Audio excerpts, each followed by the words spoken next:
ഒരു കാര്യം ഞാൻ പറയണേ, ഇന്ത്യൻ സിനിമയിൽ സൂപ്പർ സ്റ്റാർ എന്ന് പറഞ്ഞു നടക്കുന്ന ഒരുത്തനും ഈ റോൾ ചെയ്യാൻ നിൽക്കൂല. പക്ഷേ മമ്മൂക്ക ചെയ്യും. അതാണ് മമ്മൂക്ക.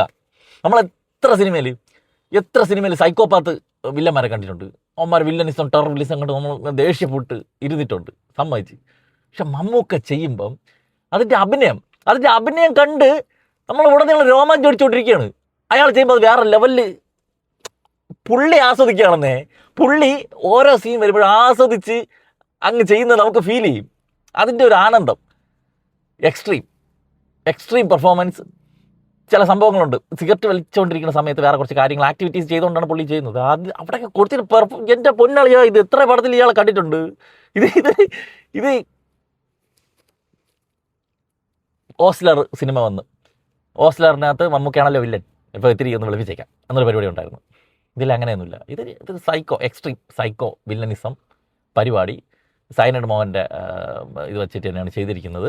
പക്ഷേ എന്ന് പറഞ്ഞാൽ അതിനെ ഫിക്ഷണലായിട്ടാണ് ചെയ്തിരിക്കുന്നത്. നിങ്ങൾ അതിൻ്റെ കഥ സൈനഡ് മോഹൻ്റെ കഥ കണ്ടു എന്ന് പറഞ്ഞിട്ട് ഈ പടം കണ്ടിട്ട് നിങ്ങൾക്ക് അതുമായിട്ട് സംഭവം തോന്നൂല. ഫ്രഷായിട്ട് തന്നെ ഫീൽ ചെയ്യും.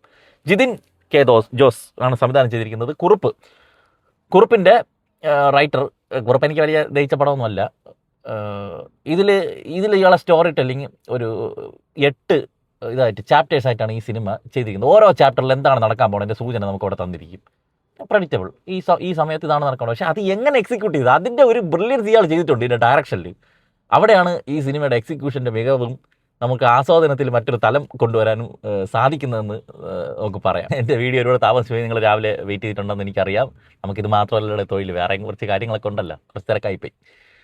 ഈ സിനിമയിൽ ഇത് ഞാൻ വേറെ ഏതെങ്കിലും മറ്റേ മലയാള പ്രദേശം എന്തെങ്കിലും ആണെന്നൊക്കെയാണ് വിചാരിച്ചുകൊണ്ടിരുന്നത്. ഇത് പക്ഷേ നമ്മളെ തിരുവനന്തപുരം ബോർഡർ, തമിഴ്നാട് ബോർഡറിൽ നടക്കുന്ന കഥയാണ്. അവിടുത്തെ കുറച്ച് മലയാളികൾ ഉപയോഗിക്കുന്ന ഒരു സ്ലാങ് ഉണ്ട്. അതായത് രാജമാണിക്യത്തിൽ മമ്മൂക്ക ചെയ്ത സ്ലാങ് അല്ല, ഇവിടെ കുറച്ച് അതാണ് മൊത്തത്തിൽ തിരുവനന്തപുരം ലാംഗ്വേജ് ആണെന്ന് പറഞ്ഞിട്ട് മൊത്തത്തിൽ പറയാനൊരു സാധനം ഉണ്ടല്ലോ, അത് മമ്മൂക്ക പിടിക്കുകയാണ്. അത് പല സീനും ഞാൻ അമ്പരന്നു. എനിക്ക് ഈ രാജമാണിക്യത്തിൽ പോലും ചിലയിടത്തൊക്കെ ചുമ്മാ കുത്തിക്കറ്റിയതുപോലെ എനിക്ക് ഫീൽ ചെയ്തിട്ടുണ്ടായിരുന്നു. ഇങ്ങനെയൊന്നും അല്ലല്ലോ, ചുമ്മാ കുറച്ച് ഓവറാക്കാം. ഇതിലങ്ങനെ ഇല്ലട, ഇതിൽ പക്ക സാധനം, ഈച്ച് ആൻഡ് എവറി ഡയലോഗ് അത് നോക്കി ചെയ്തിട്ടുണ്ട്. അവിടെ തന്നെ ഒരു പുതുമ. ഇപ്പം പുള്ളി ഏത് സ്ലാങ് പിടിച്ചാലും അത് തന്നെ മാക്സിമം ചെയ്യുമല്ലോ, ആ ഒരു ഇതുണ്ടായിരുന്നു. ഇപ്പോൾ ഈ എക്സ്ട്രീം വില്ലനിസം ഒരു സൈഡിൽ സൈക്കോ ആണ്, വൃത്തികെട്ടവനാണ് എന്നുള്ള സാധനം ഉണ്ടെങ്കിൽ നമുക്ക് ഞാൻ പറഞ്ഞില്ല, അയാൾക്ക് നമുക്ക് ഗൂസ് ബംസ് ഒരു കൈയടിക്കാൻ തോന്നും, അങ്ങനത്തെ ഒരു സാധനം.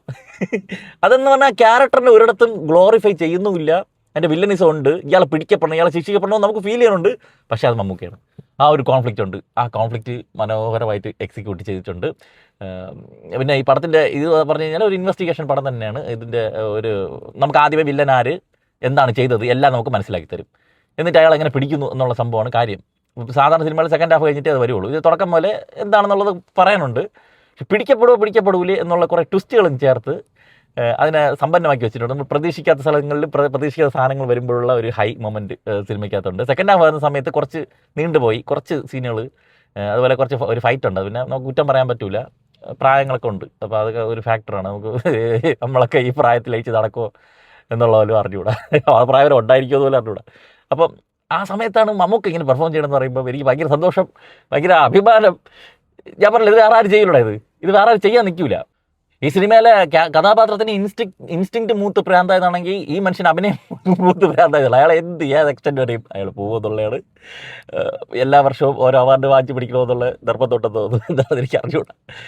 അങ്ങനെ ഇപ്പോൾ നമ്മളെ കഥയിലേക്ക് വന്നു കഴിഞ്ഞാൽ ഇതാണ് സംഭവം. കുറച്ച് സീരിയൽ കില്ലിങ് നടക്കുന്നു. ആരാണെന്ന് വിനായകന് ഒരു പിടുത്തം കിട്ടുന്നു. പക്ഷേ വിനായകൻ്റെ ക്യാരക്ടറിന് നേരത്തെ പിടിക്കാമായിരുന്നു. അതിൻ്റെ ആയിട്ടുള്ള കാരണങ്ങളൊക്കെ ഉണ്ട്. പിന്നെ കുറച്ച് ലോജിക്ക് പ്രശ്നങ്ങളൊക്കെ ഉണ്ട് ആ കാലഘട്ടം വെച്ച് നോക്കുമ്പോഴും. അതുപോലെ തന്നെ ഞാൻ സ്കൂളിൽ സ്പോയിൽ ചെയ്യില്ല, അത് സ്പോയിലറാണ്. നിങ്ങൾ അങ്ങനത്തെ കുറച്ച് പക്ഷെ അത് നമുക്ക് ഒരു വിഷയമാക്കണ്ട, അതൊന്നും ഒരു നെഗറ്റീവായിട്ടൊന്നും പറയാനുള്ളതൊന്നുമില്ല. നല്ല എൻഗേജിങ് ആയിട്ട് സിനിമ പോകുന്നുണ്ട്. ആ സ്റ്റോറി ടെല്ലിങ്ങിൻ്റെ മികവ് തന്നെയാണ് സിനിമയിൽ എടുത്ത് പറയാനുള്ളത്. പിന്നെ പെർഫോമൻസ്, വിനായകൻ ഓൾസോ ഗംഭീര പെർഫോമൻസ്. ഷാജി നടുവലിൻ്റെ ആർട്ട് അടിപൊളി വർക്കാണ് ഇതിനകത്ത്. അതുപോലെ തന്നെ മജീദ് നമ്മുടെ കിഷ്കിന്താകാന്ഡം എക്കോയുടെ ഒക്കെ മ്യൂസിക് ഡയറക്ടർ. സെക്കൻഡ് ഹാഫിൽ മമ്മൂക്ക വരുന്ന സമയത്ത് ഒരു കത്തിക്കൽ പരിപാടി നടക്കുന്നുണ്ട്. അത് നമുക്ക് സിനിമയോട് ചേർന്ന് നമ്മൾ ശ്രദ്ധിച്ചെന്ന് കാണുന്നുണ്ട്, വേറിട്ട് നമ്മൾ ശ്രദ്ധിക്കുന്നില്ല എന്നുള്ളൂ. പക്ഷേ അത് ഭയങ്കര രസമാണത്. അവിടെ കൊടുത്തിരിക്കുന്നത്. അത് യുണീക്ക് സാധനമാണ് ചെയ്തു വെച്ചിരിക്കുന്നത്. സ്കോർ ആ പരിപാടി ഒക്കെ ഗംഭീരമായിരുന്നു. പിന്നെ ഡയറക്ടർ ഇതിൽ ചെയ്തു വെച്ചിരിക്കുന്ന മറ്റൊരു ബ്രില്യൻസ് എന്ന് പറഞ്ഞാൽ ഇതൊരു ഒരു ഇൻവെസ്റ്റിഗേഷൻ, ഒരാളുടെ സംഭവം എടുത്ത് വെച്ചിട്ട് അയാളെ ഗ്ലോറിഫൈ ചെയ്യുന്ന ഒന്നുമില്ല. ആ കഥാപാത്രത്തിന് എടുത്ത് വെച്ചിട്ട് ചെയ്യുമ്പോഴേക്കും അതൊരു ഡോക്യുമെൻ്ററി, അങ്ങനെ ഡോക്യുഫിക്ഷൻ പോലെ ഒന്നും പോകാതെ സിനിമാറ്റിക് ആയിട്ട് മാക്സിമം ട്രൈ ചെയ്യാൻ ശ്രമിക്കുന്നുണ്ട്. അതിൻ്റെ റിയലിസ്റ്റിക് സ്വഭാവം ചിലപ്പം അങ്ങനെ ചിന്തിക്കുന്നവർ കല്ലടിയായിട്ട് തോന്നിയാലും സിനിമ എന്ന നിലയിൽ നമ്മൾ നോക്കുമ്പോഴേക്കും നമ്മൾ 100% കൊമേഴ്ഷ്യൽ എലമെൻറ്റോടുകൂടി കാണുന്ന ഒരു നല്ലൊരു ഇൻവെസ്റ്റിഗേഷൻ ത്രില്ലറായിട്ട് ഫീൽ ചെയ്യും ഈ പടം. അപ്പോൾ ഇത് മിസ്സാക്കണ്ട, 100% പോയി കാണുക. നമുക്ക് അങ്ങനെ കണ്ടുകൊണ്ടിരിക്കാൻ മാത്രം മതിയുടെ ഈ സംഭവം സെറ്റാണ്. കാരണം നമുക്കങ്ങനെ കാണാൻ പറ്റില്ല. ഒരു സൂപ്പർ സ്റ്റാറിന് അങ്ങനെ കാണാൻ പറ്റുമോ? അങ്ങനെ ഒരു റോൾ ചെയ്ത് നമുക്ക് കാണാൻ പറ്റുമോ? ഇങ്ങനത്തെ ഒരു റോള് അത് നമുക്ക് ചെയ്യുമ്പോൾ അവിടെ പുതുമ. ഏത് സിനിമയിൽ എങ്ങനെ പുതുമ കൊണ്ടുവരാമെന്ന് ആലോചിച്ച് നടക്കുന്ന ഒരു മനുഷ്യനാണ്. പിന്നെ അഭിനയിച്ചിരിക്കുന്നത് ജിബിൻ ഗോപിനാഥ് ഉടനീളമുണ്ട് വിനായകൻ്റെ കൂടെ ഇൻവെസ്റ്റിഗേഷൻ ഓഫീസറായിട്ട്. പിന്നെ രജിഷ വിജയൻ ഒരു റോൾ ചെയ്തിട്ടുണ്ട്. ശ്രുതി രാമചന്ദ്രൻ ഒരു റോൾ ചെയ്തിട്ടുണ്ട്. ഗായത്രി അരുൺ, അസീസ് നെടുമങ്ങാട്, പിന്നെ RJ സൂരജ് ഒരു ക്യാമിയോ റോള്, കുഞ്ചൻ, കൊല്ലം തുളസി, പിന്നെ ഒരുപാട് പെണ്ണുങ്ങളുണ്ട്. അവരൊക്കെ എവിടെയൊക്കെ കണ്ടിട്ടുണ്ട്. നമ്മുടെ അയ്യപ്പനും കോശിയിലുള്ള പോലീസായിട്ടൊന്ന് ചേച്ചിയൊക്കെ ഉണ്ട് ഇതിനകത്ത്. കേരള തമിഴ്നാടുമായിട്ട് നടക്കുന്ന ഒരു ഇതാണ്. ആ ഒരു കാലഘട്ടവും കുറച്ച് പഴയതാണ് കേട്ടോ. 2005 അങ്ങനെയാണ്. നമ്മുടെ പാമ്പ് എലിയെ പിടിക്കണ ഗെയിമുള്ള ആ ഒരു സമയം, ആ ഒരു ഫോണിൻ്റെ ഇത്. അപ്പോൾ തന്നെ അതിൻ്റേതായിട്ട് ഇൻവെസ്റ്റിഗേഷൻ്റെ ലിമിറ്റേഷൻ ഉണ്ട്. അത് നന്നായിട്ട് അഡ്രസ്സ് ചെയ്ത് തന്നെയാണ് ഇപ്പോൾ പോയിരിക്കുന്നത്. അപ്പോൾ വിട്ടുകളേണ്ട, തിയേറ്ററിൽ പോയി കാണുക. കുറേ കാലത്തിന് ശേഷം മമ്മൂക്കയുടെ ഒരു അടിപൊളി പടം ആയിട്ട് വന്നിട്ടുണ്ട്. ഫാമിലിയായിട്ട് പോയി കാണാം. വയലൻസ്, കത്തിക്കുത്ത് പരിപാടിയൊന്നുമില്ല. എന്നാൽ ക്രൈമുണ്ട്. എന്നാൽ നമുക്ക് ചൊരിച്ചിൽ വെട്ടിപ്പളക്കുന്നത് അങ്ങനത്തെ പരിപാടികളൊന്നുമില്ല. ആമസോൺ, ഫ്ലിപ്കാർട്ട്, അജിയോ, മിന്ത്ര മുതലായ ഓൺലൈൻ ഷോപ്പിംഗ് സൈറ്റുകളിലൊക്കെ കുറേ ഓഫർ ഡെയിലി വരുന്നുണ്ട്. അപ്പോൾ നിങ്ങൾ അറിയാതെ പോകുന്ന അത്തരം ഓഫറുകളൊക്കെ നമ്മുടെ വാട്സാപ്പ് ചാനലിൽ റെഗുലർലി അപ്ഡേറ്റ് ചെയ്യാറുണ്ട്. അപ്പോൾ താല്പര്യമുള്ളവർ നമ്മളെ വാട്സാപ്പ് ചാനൽ ഒന്ന് ഫോളോ ചെയ്തോളി. ലിങ്ക് ഫസ്റ്റ് കമൻറ്റിൽ പിൻ ചെയ്ത് വെച്ചിട്ടുണ്ട്. വരട്ടെ.